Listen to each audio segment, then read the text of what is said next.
All right, my name's Corey Lawson. I've been a real estate agent since 2018, and I've been training jiu-jitsu since 2010. And I have my friend Nick, who is an expert in self-defense, actually. Well, how long have you been teaching self-defense tactics? Self-defense, at least, I was doing the math in my head, I believe it's 9 years. At least, well, you know what, 10 years now. 10 years. And in the 10 years, has it been specifically like police force? No, so not just law enforcement. It started with law enforcement, and then I was able to, because of the law enforcement training I was doing, I was able to branch out into dealing with civilians for different aspects of their lives, whether it be personal lives or job. You know. And I think I even saw you do one for like other teachers and stuff. Yeah. I've been teaching some teachers in the Syracuse school district. You know, the cool thing about it is you deal with self-defense in many different ways, but for their job, it's if something pops off in a hallway or if something pops off in a playground, you know, stuff like that. So, yeah, I've been doing a lot of that lately. Gotcha. And is there, like, with all these classes that you teach, is there a common thread of just, like, general safety tips you're going over? Yeah, so, like, everything, what we try to instill right off the bat is the idea of just right off the bat, minimum safe distance. You're going to be able to recognize something time and distance-wise. If you're a little farther away than being right on top of somebody, if you can't hear somebody, just project your voice a little more type stuff.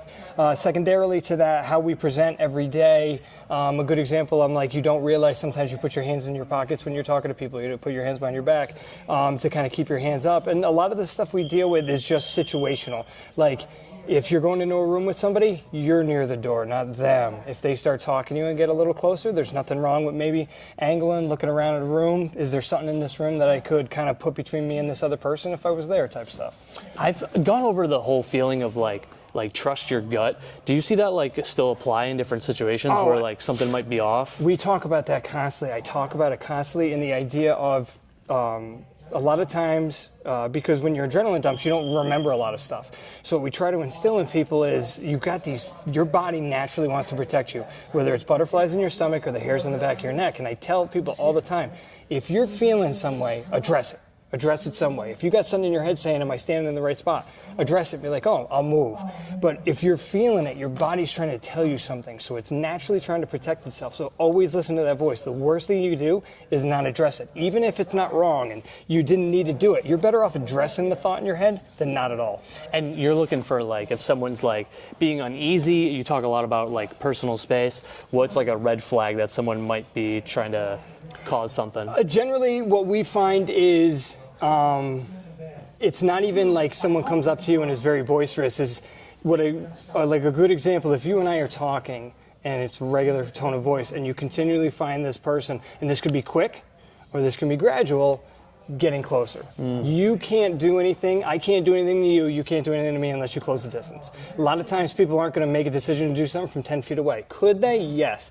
But generally the first thing off the bat is I tell people you have a minimum safe distance in your head. And I even tell people a lot of times if I put my arm straight out and I'm touching you, I'm too close. That's too close. There's nothing wrong with addressing yourself, getting a little back. Secondarily to that, once you address it the first time, notice what you did, notice how they reacted. If you cut an angle and kind of move backwards and they come up, project your voice and see if they notice, and they keep coming up. Sometimes, I don't know, you know, like we make jokes, I don't want people walking around like they're always just kind of, everybody's a threat. But generally, unless the person's hard of hearing, you and I can hear each other from 10 feet away. Easy. Right. We don't need to yell. Right, exactly. Right. And it's, with real estate agents, such a weird job because we meet strangers like so often. And sometimes we could be like showing a house and maybe it's a client you've met online that has like no connection.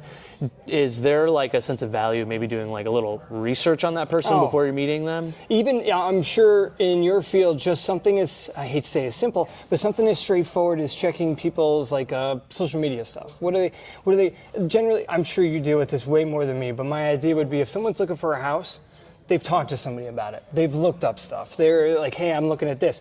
Like, I'm sure there's a difference between someone who just out of the blue goes, here, show me all your houses, or someone's like, I've got these houses in my head that I found.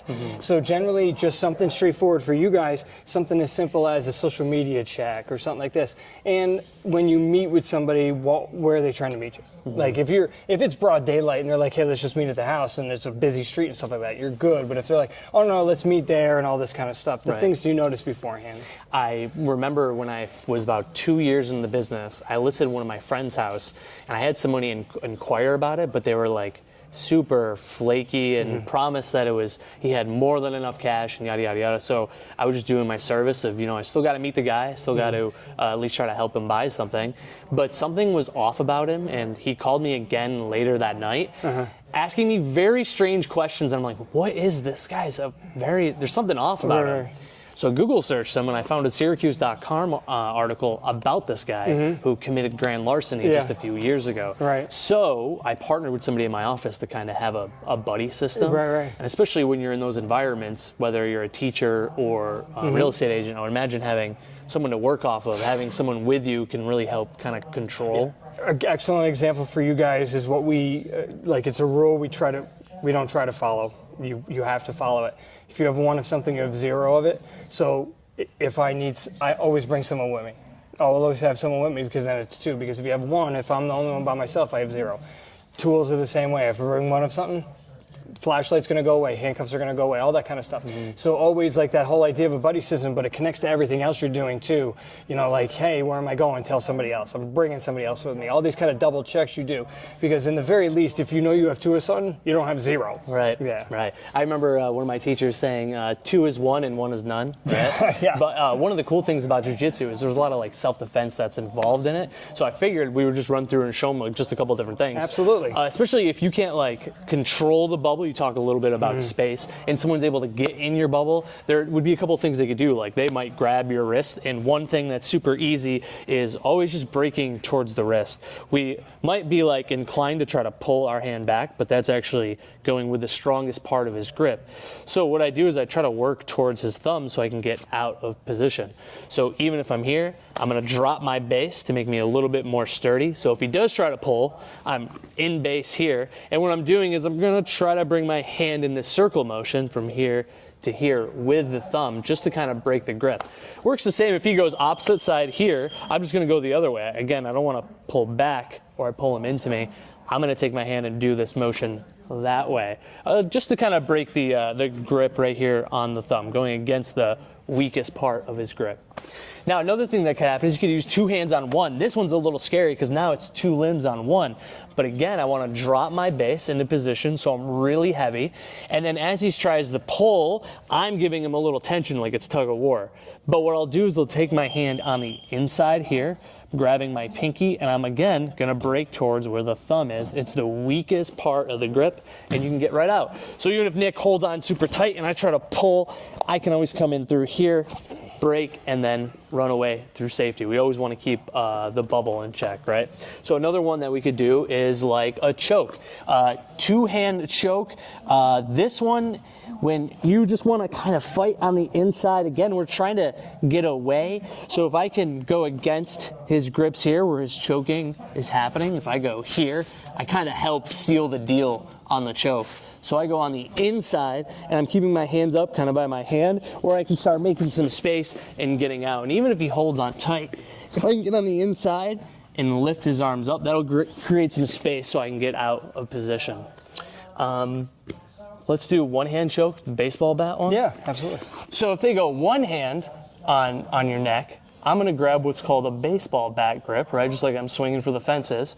And I'm going to take my hands, I'm going to hold them together. This arm is going to go across the top, and I keep this in position where I'm bringing his arm up into my armpit, I'm tucking my elbow down, and I'm sitting in position. This puts a lot of pressure on his arm, and from here, again, I can run and get out of dodge. We just don't want to stay there because it could be very dangerous. Just holding a position, if he's stronger than me, he could get back into and put me into a really bad position. Then maybe like a bear hug. Maybe someone comes in on you and closes the distance, and now my hands are trapped. First thing I want to do is I want to put my hands on his hips to push his body away from me, which gives me the space that I need. Then I can just take this hand on his neck here to frame, and I'm taking my two hands and kind of like framing out. As I frame, I'm going to bring my hips back, step back in position, and again, I'm outside of range. I'm keeping Nick outside of my bubble. So you have a couple different ways you can at least stay safe. Any other tips you'd have for them? No, just remember, everything's Corey's showing you is spot on. The worst thing you could do, any person, remember we talked about, this next one is getting scared or not listening to that voice. Don't panic. Fight through it. Fight through it. Your body's going to try to make you run every time. Fight through it. Like Corey was showing you just now, he's fighting into me, trying to get stuff off, not running away. And always trust your gut. Nick Newcomb for president, ladies and gentlemen.